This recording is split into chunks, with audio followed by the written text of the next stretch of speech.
Nigeria joined the world to celebrate the Open Government Partnership OGP Week as it begins drafting the 4th National Action Plan 2025 to 2029.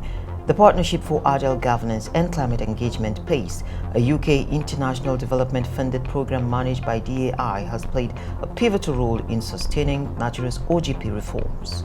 We have published online and in the newspaper calling for Nigerians as a call to national duty to tell us what they want to see in the plan, what they want OGP to achieve in between the next 4 years, 2025 to 2029. Even the Open Budget Index, Nigeria's ranking increased by 24 points. There was a leap because of OGP's involvement in improving participation in the budget process.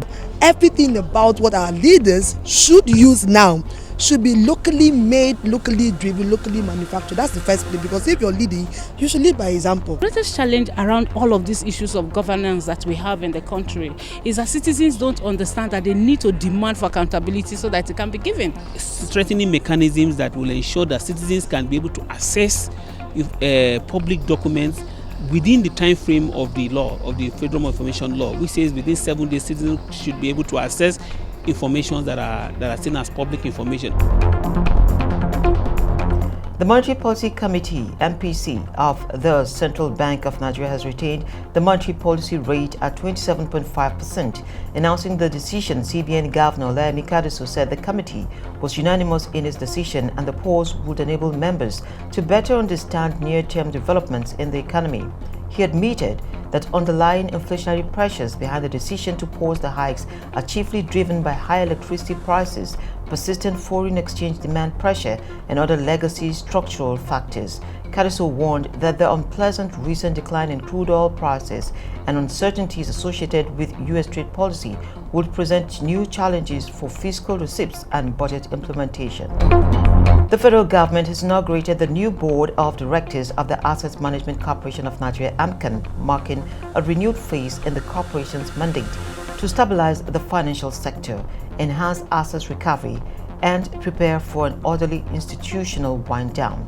Inaugurating the board, Minister of Finance and Coordinating Minister of the Economy, Mr. Wale Edun, described AMCON's new direction as critical to restoring investor confidence, unlocking value from non-performing assets, and supporting macroeconomic reforms that encourage private sector growth. The newly appointed board, chaired by Dr. Bala Bello, brings together seasoned professionals with a clear charge to improve corporate governance, accelerate the recovery of distressed assets, and design a credible time-bound exit strategy in line with global best practices. The African Exporting Food Bank, Afreximbank, has released the consolidated financial statements of the bank and its subsidiaries for the first quarter of 2025, indicating satisfactory financial performance, meeting expectations with solid profitability, strengthened liquidity, and a resilient capital base. Afreximbank, in a statement, said the performance provides a springboard for the bank to continue playing its pivotal role of advancing the aspirations of Africa and the Caribbean for economic transformation and sustainable development in the months and years ahead. Net interest income grew by 4.53% and total assets 6.4% compared to the previous year, driven by growth in interest-earning assets, complemented by effective management of borrowing costs, helping the bank to cushion the marginal decline in total interest incomes due to softening benchmark rates.